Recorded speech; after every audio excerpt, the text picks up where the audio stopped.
សូមស្វាគមន៍និងសូមជម្រាបសួរដល់បងប្អូនសាជាថ្មីម្ដងទៀតផងដែរដែលចូលមកទស្សនាវីដេអូនៅក្នុង Channel YouTube ខ្ញុំបាទវិជ្ជរិន Cambodia ទាំងអស់គ្នាជាទីមេត្រីនៅពេលនេះដែរខ្ញុំមានវីដេអូទៀតហើយដើម្បីចែករំលែកបងប្អូនយើងបានទស្សនាពីទេសភាពប្រទេសកម្ពុជាយើងនាពេលបច្ចុប្បន្នទីតាំងដែលខ្ញុំកំពុងបង្ហាញនេះស្ថិតនៅភូមិព្រះពលាឃុំរូងជ្រៃស្រុកថ្មគោលខេត្តបាត់ដំបងខ្ញុំនឹងបង្ហាញអំពីទស្សនវិជ្ជានៅឆ្នាំ2023នេះចែកជូនបងប្អូនទាំងអស់គ្នាបានទស្សនាចំណុចដែលខ្ញុំចាប់ផ្ដើមថតមិញចេញពីសាលាបឋមសិក្សាបាទព្រះពលាបាទដែលខ្ញុំថតនោះគឺដើម្បីបង្ហាញអំពីទស្សនវិជ្ជានៅភូមិសាស្ត្រនេះដែលមានការបាទជួយឧបត្ថម្ភបាទពីអ្នកមីងលីវហួននិងអ្នកមីងលីវហឿងដែលផងដែរដែលរស់នៅខាងទីក្រុងព្រះស្នូបាទកាលីហ្វ័រញ៉ាសហរដ្ឋអាមេរិកក៏បានឲ្យខ្ញុំនឹងទៅបដិយកទស្សនវិជ្ជាទីតាំងនឹងឧបត្ថម្ភជាថវិកាសម្រាប់ខ្ញុំបាទផងដែរក្នុងការបាទទៅបដិយកទស្សនវិជ្ជាដូចជាការចំណាយផ្សេងបាទអញ្ចឹងបាទទស្សនាទស្សនវិជ្ជាដែលខ្ញុំបានបង្ហាញនៅក្នុងភូមិសាស្ត្របាទភូមិព្រះពលាឃុំរូងជ្រៃស្រុកថ្មគោលខេត្តបាត់ដំបងដែលមានរូបភាពជាបន្តបន្ទាប់ដូចតទៅបាទ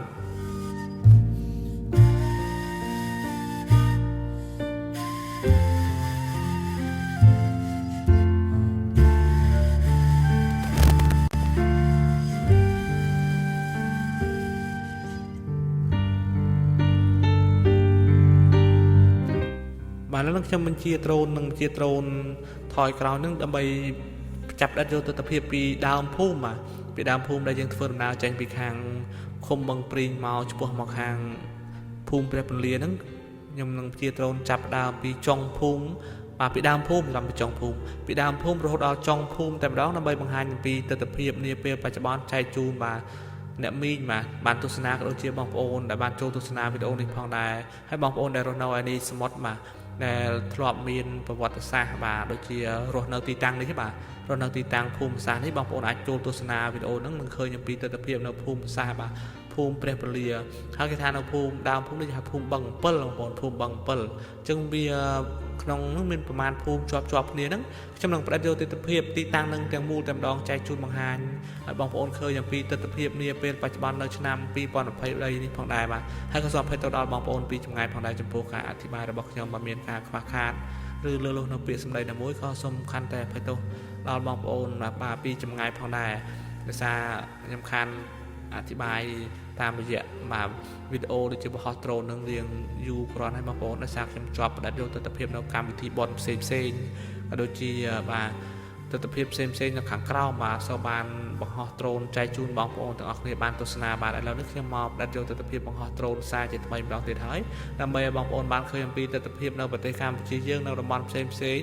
ចែកជូនបងប្អូនទាំងអស់គ្នាបានទស្សនាពីការអភិវឌ្ឍនៅប្រទេសកម្ពុជាយើងនាពេលបច្ចុប្បន្ននេះផងដែរ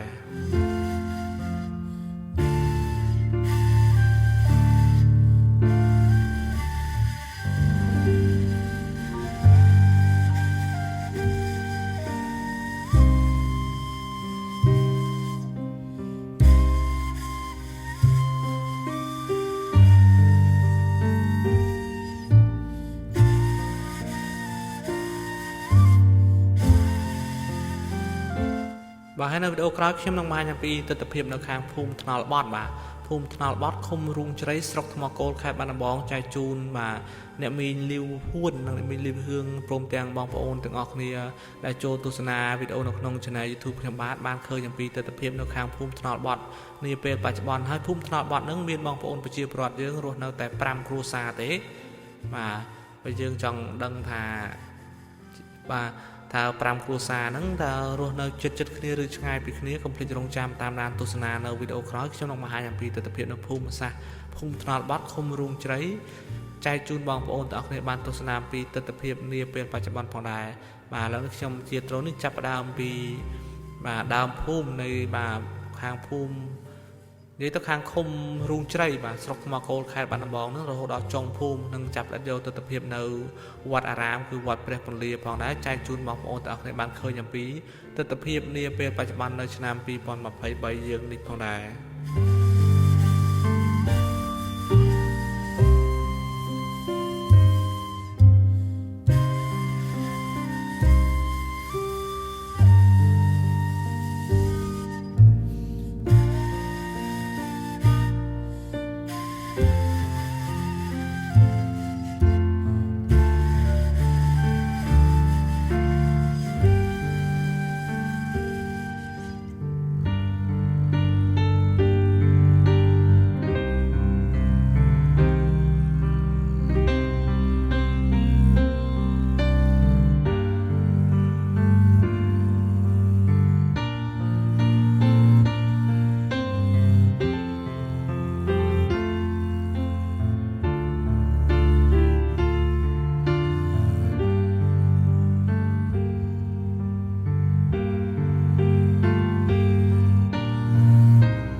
là nước châm kia trôn đó chất trong phum mình ổn mà hát châm nông kia trôn nó hốt đó trong phum bà hốt châm nông bọ trôn mà bọ với chập lên vô tập hiệp nâu vọt aram bà nông hàng vọt về phần lia phòng đá chạy chun bọc ổn ở cái bàn khơi nhầm pi tập hiệp đi về bà chập bàn nông châm nông to trôn chập vô tập hiệp nông phum xa đi chỉ mìnhต่อ ទៀត chạy chun បងប្អូន អត់ ឃើញ អំ ពី ទស្សនវិជ្ជា នៅ វត្ត បាទ ស្ថានភាព បាទ ទស្សនវិជ្ជា នៅ ខាង ក្រោយ វត្ត បងប្អូន ខាង ក្រោយ វត្ត ហ្នឹង មាន ផ្ទះ បងប្អូន ប្រជា ប្រដ្ឋ គឺ ច្រើន មែនទែន តែ ម្ដង បាទ ខ្ញុំ នឹង ថត បង្ហាញ ចែក ជូន បងប្អូន ទាំង អស់ គ្នា បាន ទស្សនា ពី បាទ ទស្សនវិជ្ជា នៅ ខាង ភូមិ ព្រះពលា ឃុំ រូងជ្រៃ ស្រុក ថ្ម គោល ខេត្ត បាត់ដំបង នេះ ផង ដែរ បាទ វីដេអូ នេះ មាន រយៈ ពេល រហូត ដល់ ទៅ 14 នាទី 15 នាទី ណា បងប្អូន បាទ អញ្ចឹង ទើប តែ បាន 10 នាទី ទេ នៅ ច្រើន នាទី ទៀត បងប្អូន នោះ យើង ធ្វើ ដំណើរ ទៅ មុខ នោះ យើង អាច ធ្វើ ដំណើរ ទៅ ដល់ ខាង ភូមិ បាទ រូងជ្រៃ ឃុំ រូងជ្រៃ ហ្នឹង ទៅ ខាង មុខ ក៏ បាន នោះ យើង ធ្វើ ដំណើរ ទៅ ខាង ភូមិ បាទ ភូមិ លវី ឃុំ លវី ស្រុក បវល ខេត្ត បាត់ដំបង ក៏ បាន ដែរ បងប្អូន បាទ តែ ខ្ញុំ ថត នេះ ខ្ញុំ ថត បង្ហាញ អំ ពី ទស្សនវិជ្ជា នៅ ខាង ភូមិ ព្រះពលា សិន នៅ វីដេអូ ក្រោយ ខ្ញុំ នឹង ថត បង្ហាញ អំ ពី ទស្សនវិជ្ជា នៅ ខាង ភូមិ ថ្នល់ បាត់ ដូចជា ស្វាយ ព្រៃ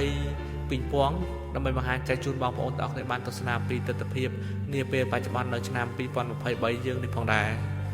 ចឹង បងប្អូន ដែល ចូល ទស្សនា វីដេអូ នេះ ហើយកុំភ្លេច ជួយ subscribe និង រូប កណ្ដឹង អ្នក មួយ ផង ដើម្បី ទទួល បាន វីដេអូ ថ្មីៗ ពី channel ខ្ញុំ បាទ វិជ្ជរិន Cambodia ទាំង អស់ គ្នា ផង ដែរ បាទ ក៏ សូម ថ្លែង អំណរគុណ ដល់ អ្នក មីង បាទ លីវ ហ៊ួន និង អ្នក មីង លីវ ហឿង បាទ ដែល បាន ឧបត្ថម្ភ ជា ថវិកា សម្រាប់ ខ្ញុំ បាទ ផង ដែរ ដើម្បី ទៅ ផ្ដាច់យក ទស្សនវិជ្ជា នៅ ក្នុង ភូមិសាស្ត្រ នេះ បាទ ខាង ភូមិ ព្រះពលា ឃុំ រូងជ្រៃ ស្រុក ថ្ម គោល ខេត្ត បាត់ដំបង នេះ ចែក ជូន បងប្អូន ទាំង អស់ គ្នា បាន ទស្សនា ផង ដែរ បាទ ឥឡូវ ខ្ញុំ ជា ដ្រូន មក ដល់ វត្ត ហើយ បងប្អូន បាទ ដល់ វត្ត ព្រះពលា ហើយ នេះ វត្ត ព្រះពលា នា ពេល បច្ចុប្បន្ន បាទ ហើយ ខ្ញុំ បាទ វិជ្ជរិន បាទ ក៏ សូម ថ្លែង អំណរគុណ ដល់ បាទ ក៏ សូម ជូន ពរ បាទ ដល់ អ្នក មីង លីវ ហ៊ួន បាទ អ្នក មីង លីវ ហឿង មក ដែរ បាទ ព្រម ទាំង ក្រុម គ្រួសារ អ្នក មីង ទាំង អស់ បាទ សូម បាទ មាន សុខភាព ល្អ ដល់ ណា មក ណា ជួប តែ សុខ សុវត្ថិភាព តាម ផ្លូវ រកស៊ី ទទួល ទាន មាន បាន មាន សុភមង្គល និង ក្តី សុខ ក្នុង គ្រួសារ ព្រម ទាំង ជួប ពុទ្ធពរ ទាំង ឡាយ បាទ 4 ប្រការ គឺ អាយុ វណ្ណៈ សុខៈ ពលៈ បដិ ភិនៈ កំបី គ្លៀង ឃ្លាត ឡើយ ផង ដែរ បាទ ឥឡូវ នេះ ខ្ញុំ នឹង បញ្ជា ដ្រូន ចាប់ ផ្ដាច់ យក ទស្សនវិជ្ជា នៅ ជុំវិញ ភូមិសាស្ត្រ នេះ តែ បន្តិច ទៀត ទេ ខ្ញុំ នឹង បញ្ចប់ វីដេអូ បាទ ខ្ញុំ នឹង បន្ត ដំណើរ ឆ្ពោះ ទៅ ខាង ភូមិ ថ្នល់ បាត់ ជា បន្ត ទៀត ចាប់ ផ្ដាច់ យក ទស្សនវិជ្ជា នៅ ខាង ភូមិ ថ្នល់ បាត់ ចែក ជូន បងប្អូន ទាំង អស់ គ្នា បាន ទស្សនា ផង ដែរ បាទ ហើយ បន្ត ពី ភូមិ ថ្នល់ បាត់ មក ខ្ញុំ នឹង ថត បង្ហាញ អំ ពី ទស្សនវិជ្ជា នៅ ខាង ភូមិ ដូន អោក ឃុំ លវី ស្រុក បវល ខេត្ត បាត់ដំបង ចែក ជូន បងប្អូន ទាំង អស់ គ្នា បាន ទស្សនា ពី ទស្សនវិជ្ជា នា ពេល បច្ចុប្បន្ន នេះ ថា តើ នៅ ខាង ភូមិ ដូន អោក នឹង មាន ការ អភិវឌ្ឍ ខុស ពី មុន ដល់ កម្រិត ណា នៅ ឆ្នាំ 2023 នេះ បាទ អញ្ចឹង បងប្អូន អាច ទស្សនា វីដេអូ ជា ហូរ ហើយ អំ ពី ទេសភាព ប្រទេស កម្ពុជា ក៏ ដូចជា ទស្សនវិជ្ជា ផ្សេងៗ សកម្មភាព ផ្សេងៗ នៅ ប្រទេស កម្ពុជា យើង នា ពេល បច្ចុប្បន្ន នៅ តាម បណ្ដា ខេត្ត ផ្សេងៗ ឬក៏ តាម បណ្ដា ខេត្ត ដែល នៅ ជិតៗ ខ្ញុំ បាទ ខ្ញុំ នឹង ផ្ដាច់ យក ទស្សនវិជ្ជា បង្ហាញ ចែក ជូន បងប្អូន ទាំង អស់ គ្នា បាន ទស្សនា បាទ អញ្ចឹង បងប្អូន ដែល ចូល ទស្សនា វីដេអូ នេះ ហើយកុំភ្លេច ជួយ subscribe និង រូប កណ្ដឹង ផង ដើម្បី ទទួល បាន វីដេអូ ថ្មីៗ ពី channel ខ្ញុំ បាទ វិជ្ជរិន Cambodia ផង ដែរ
ពេលនេះដែរវីដេអូខ្ញុំក៏ជិតដល់ទីបញ្ចប់ផងដែរបាទក៏សូមថ្លែងអំណរគុណដល់បងប្អូនទាំងអស់គ្នាផងដែរដែលបានចូលរួមទស្សនាវីដេអូរបស់ខ្ញុំតាំងពីដើមរហូតដល់ទីបញ្ចប់ហើយក៏សូមជូនពរដល់បងប្អូនទាំងអស់គ្នាសូមមានសុខភាពល្អ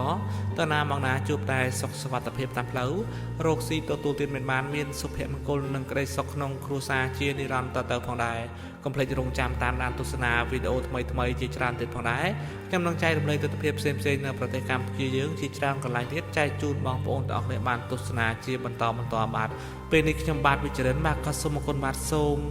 ជម្រាបលា